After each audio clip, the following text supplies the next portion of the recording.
pessoas, né?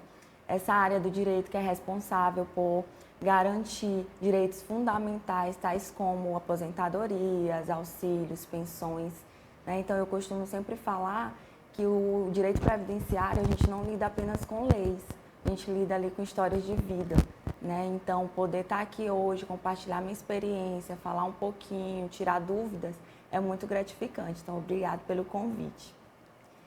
Então, a diferença entre assistência e previdência, assim, a previdência, ela tem um caráter contributivo, né? Então, para você adquirir os direitos, você precisa contribuir.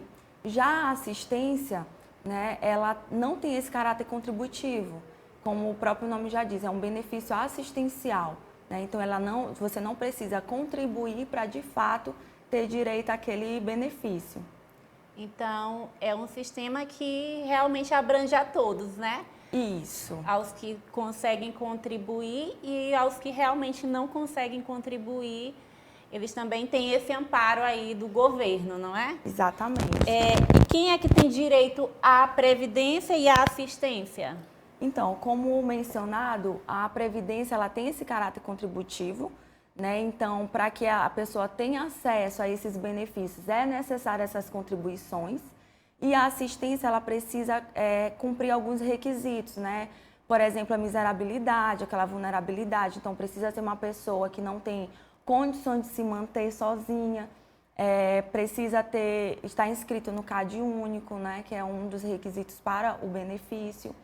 E aí, ela não tem esse caráter contributivo, por isso que ela tem esse acesso a todos. Quais são os benefícios oferecidos pelo INSS? Então, nós temos vários benefícios oferecidos pelo INSS, como aposentadorias, aí ali a gente tem como destrinchar várias aposentadorias especial, aposentadoria para o lavrador, para o pescador, pensões, auxílio reclusão, salário maternidade. Então, a gente tem vários tipos de benefícios ali acessível ao segurado. Tá. E quem que pode estar se inscrevendo na Previdência? Então, todo trabalhador, quando ele começa ali a trabalhar, ele está automaticamente inscrito na Previdência Social, né? Só que a gente tem aqueles casos de pessoas que não trabalham de carteira assinada, por exemplo, dona de casa, estudantes. Então, eles podem se inscrever, ou trabalhador avulso, né, contribuinte individual. Então, eles podem se inscrever na Previdência e começar a adquirir ali aqueles direitos. E eles pagam igual aos outros que têm a carteira assinada ou não? É a forma de pagamento? Não. Existem algumas alíquotas, né, que eles precisam escolher. Então, para cada tipo, né, de segurado, existe uma contribuição. Certo. Se eu me filiar à Previdência Social, eu já tenho direito a algum benefício? Então, quando você se filia à Previdência, você começa a acumular tempo de contribuição, né? Então, cada benefício, ele possui alguns requisitos específicos. Por exemplo, o auxílio-doença precisa de um tempo mínimo de contribuição para você ter acesso àquele direito. Então, quando você se filia, você começa a adquirir aquele direito e assim ir chegando, né, nos requisitos específicos de cada benefício. A empregada doméstica, por exemplo, quando ela se filia, a partir de quanto tempo ela já tem alguns direitos garantidos, como como auxílio maternidade? Certo. No caso das empregadas domésticas, por exemplo, se elas são carteira assinada, elas precisam ter ali os requisitos mínimos para a concessão do salário materno, por exemplo. No caso do auxílio-doença, são 12 contribuições, né? Então, se elas mesmas contribuem, né? Então, são os mesmos requisitos, 12 contribuições, no caso do auxílio-doença, por exemplo. Certo. E aí, no caso, se ela mudar de emprego, continua a contar ou não? Ou ela perde? Não, continua. Ali é a vida, né, contributiva que a gente fala. Certo. Então, ela vai ali adquirindo, mesmo se ela estiver trabalhando aqui e mudou de emprego, vai contribuindo. Agora, tem um período que, se ela deixar de contribuir, ela pode perder o que nós chamamos de qualidade segurada. E aí ela precisa retomar. Esse retorno, por exemplo, do auxílio-doença, são 12 contribuições, né? Vamos supor que ela passou um período longo sem contribuir. E aí, quando ela retoma, para ela readquirir esse direito, ela precisa fazer 6 contribuições, né? Então, diminui o tempo, mas ela precisa ficar ali contribuindo. Eu posso continuar trabalhando após me aposentar? Então, em regras, não há qualquer impedimento. Porém, há casos, por exemplo, numa aposentadoria especial, aquela aposentadoria que a pessoa se aposentou em decorrência de agentes nocivos, por exemplo, ele já não vai poder retomar na mesma área, né, trabalhar na mesma área, tendo em vista que são aposentadorias com tempo reduzido, né, justamente em decorrência desse caráter especial. Então, ele já não pode voltar para aquele mesmo ambiente. A aposentadoria por invalidez, que muita gente tem dúvidas, é uma aposentadoria, eu posso voltar a trabalhar? Não, porque é uma aposentadoria antecipada. Foi decorrente de uma invalidez ao trabalho. Então, se a pessoa retoma, né, as atividades, ela está ali dizendo o quê? Que ela continua apta ao trabalho. Então, automaticamente, o benefício, a aposentadoria é cessada. Cabe em todos os tipos de invalidez ou só doenças mentais? Por exemplo, um cadeirante, ele conseguiria... Se ele voltar a trabalhar, também serve para ele, né? Isso aí. Serve para todas as aposentadorias por invalidez. Então, a pessoa se aposentou por invalidez, ela não pode mais retomar, né, ao trabalho. A nenhum tipo de trabalho? A nenhum tipo de trabalho. Tá. Como é que faz para dar entrada na aposentadoria? Nossa, essa é uma das perguntas assim que eu mais recebo, porque as pessoas tendem a achar que é simples, né? A gente tem vários meios hoje, graças a Deus, né? É muito acessível aos cidadãos. A gente pode dar entrada pela gerência executiva, pelo 135, pelo próprio meu INSS. Só que a grande problemática hoje se dá em razão de que os documentos juntados, eles precisam ser analisados, não pode ser juntado qualquer coisa. Então, o que a gente vê muito hoje em dia são processos que já estão sendo invalidados judicialmente porque eles juntam documentos que não deveriam. Principalmente, a gente vê isso quando é lavrador, pescador, aquelas pessoas que não têm muito conhecimento a respeito, né? Então, junta um documento errado que pode invalidar um processo judicial, por exemplo. Então, é um trabalho que a gente tem feito de conscientização, porque é importante a contratação de um profissional que está ali habilitado, que sabe o que vai ser feito, analisar direitinho. Chega no escritório também muitos clientes chegam assim: doutora, eu tenho já 35 anos de contribuição, eu já quero me aposentar. E a gente vai analisar, tem muitos erros no CNIS, tem muitos vínculos que não são contabilizados, e aí acaba caindo esse número, e ele não entende na hora que dá entrada na aposentadoria e vem lá indeferido por tempo de contribuição. Aí ele chega: mas como assim eu tenho 35 anos e aqui não está dando esse tempo? Mas é por isso, é porque precisa ser feita uma análise bem detalhada. Tem muito estudo por trás disso, então é muito importante contratar um profissional. E isso pode atrapalhar, por exemplo, a pessoa deu entrada, aí deu inválido. Isso pode atrapalhar ela a entrar novamente futuramente, o procedimento ser feito? Bom, depende. Se estamos falando de um requerimento administrativo, porque hoje a gente tem 2 etapas, né? O judicial e o administrativo. Então, se estamos falando de um requerimento administrativo, nem tanto. Já vi vários casos que vão dando entrada várias vezes. Só que hoje existe no judicial, a gente está vendo hoje muita conversa entre o administrativo e o judicial. Então, os documentos juntados em um são analisados no judicial. Então, pode ser que um documento juntado errado pode invalidar e aí não tem mais como solicitar o benefício. Olha, é muito sério, né?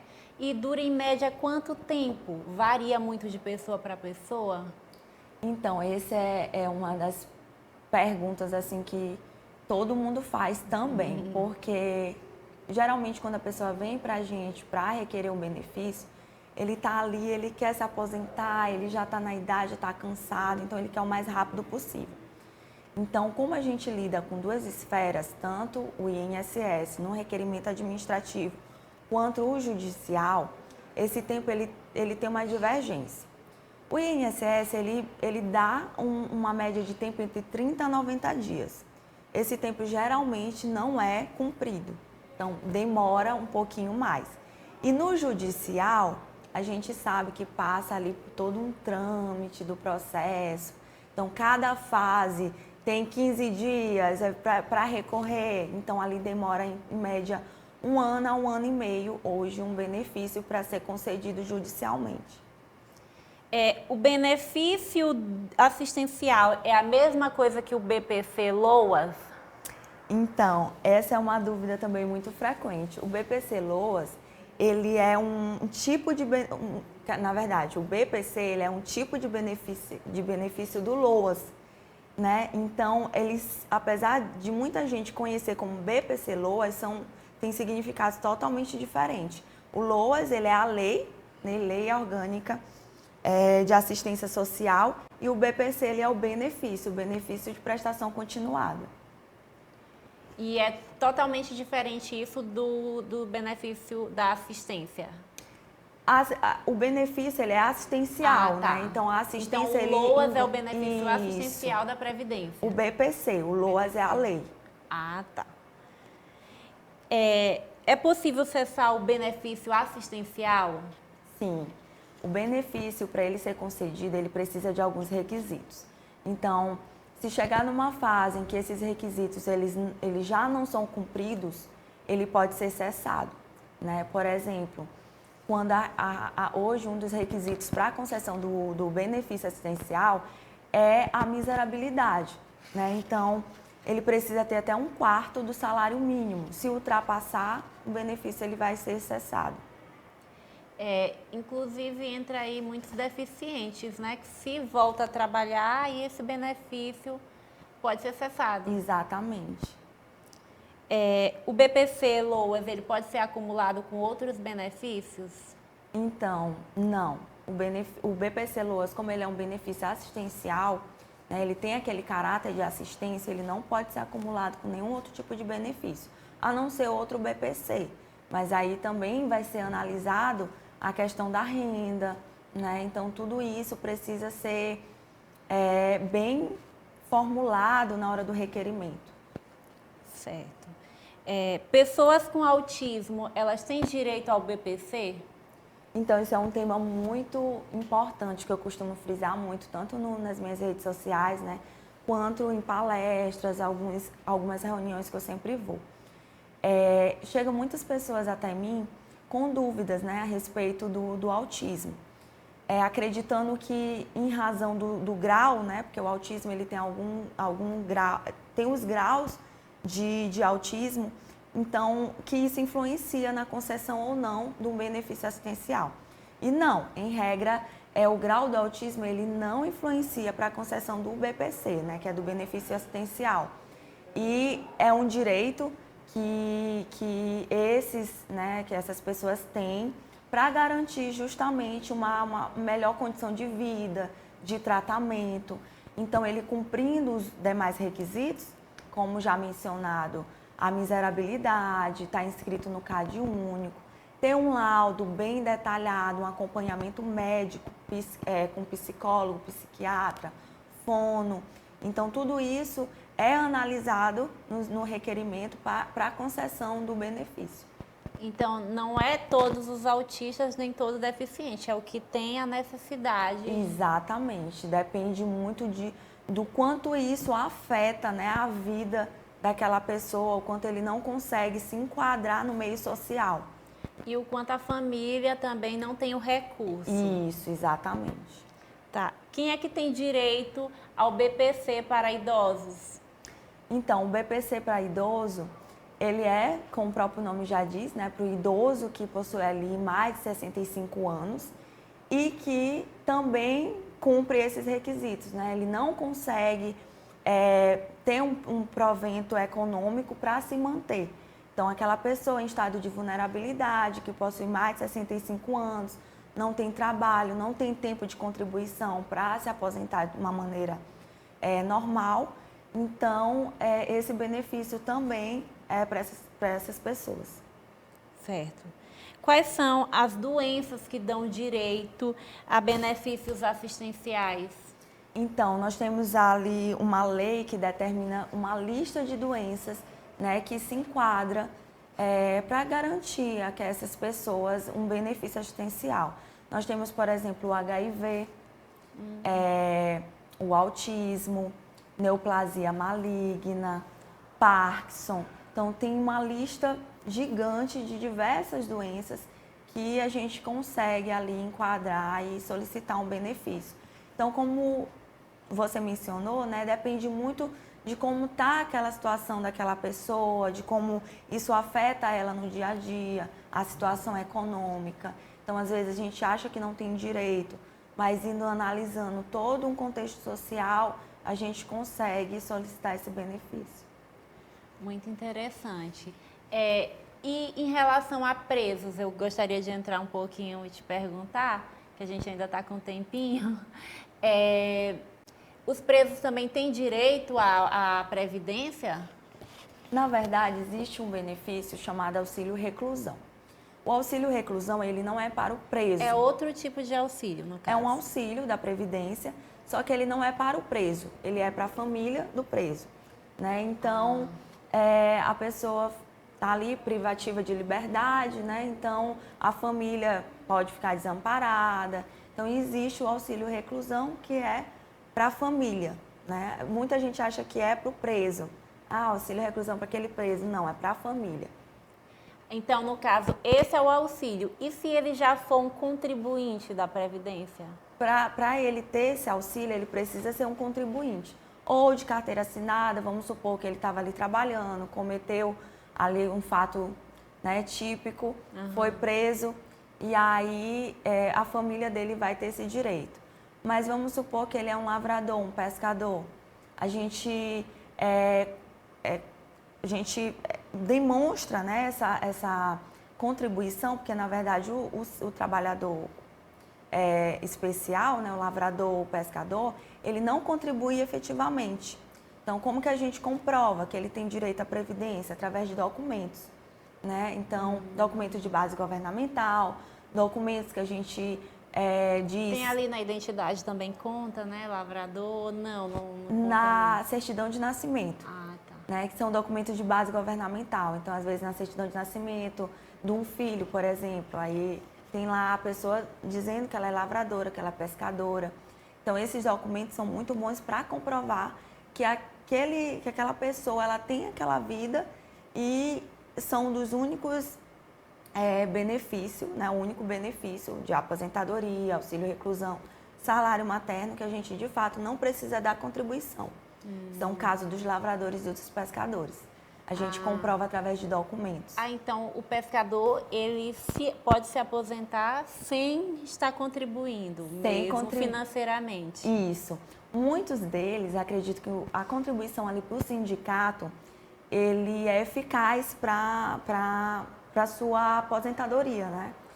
Mas a contribuição sindical do lavrador, do pescador, ele tem um caráter mais organizacional. Então, para que ele consiga se aposentar, né, como lavrador ou pescador, é através dos documentos. Então, a gente pede DAP, que hoje é CAF, né, a gente pede certidão de inteiro teor. Então, ele precisa ali, vai comprar um móvel, ele precisa dizer que ele é lavrador, que ele é pescador. Se ele vai no médico, né, tem um relatório médico, ele precisa se declarar lavrador, pescador, porque todos esses documentos são utilizados como prova. E tem também até os sindicatos, né, dos pescadores. Tem Isso sindicato. tudo ajuda a comprovar. Isso. Agora vamos falar um pouquinho sobre maternidade. Quanto tempo as mamães que contribuem para a Previdência, elas estão amparadas para ficar em casa cuidando do bebê? Então, isso é um tema bem complexo, né? Porque existe todo um período tanto de adquirir esse direito quanto de manter. Então, a pessoa ali que está trabalhando de carteira assinada, por exemplo, quando ela descobre que ela está grávida e aí ela solicita esse benefício, ela é afastada. E aí, o que acontece? Chega muita gente para mim querendo solicitar esse benefício, porém ela teve esse afastamento no emprego. Então, isso já é um caráter do auxílio materno. Então, ela já está recebendo esse afastamento, significa que ela vai receber ali as parcelas e ela já está ali garantido.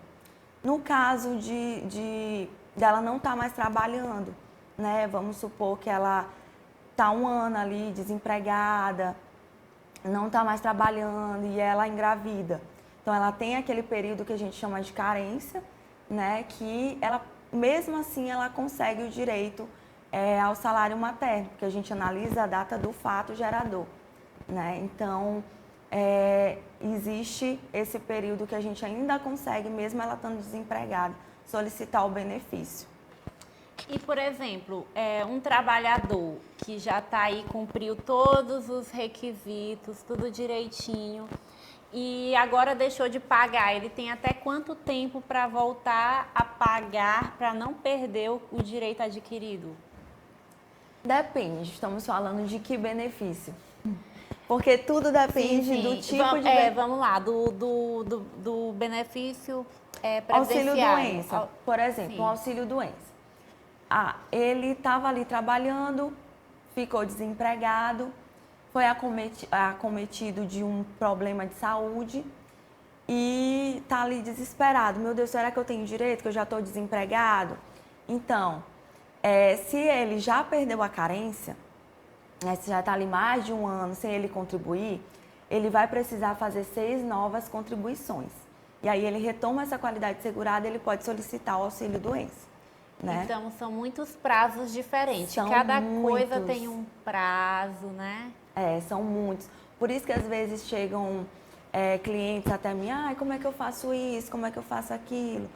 Eu costumo sempre analisar todo um contexto, porque às vezes o cliente ele vem com uma dúvida e achando que ele tem direito a um tipo de benefício, mas na análise a gente pode verificar que ele tem direito a outro, entendeu? Ou que de fato aquele benefício para ele já não dá mais, mas que a gente consegue fazer, ter estratégia para que ele consiga lá na frente.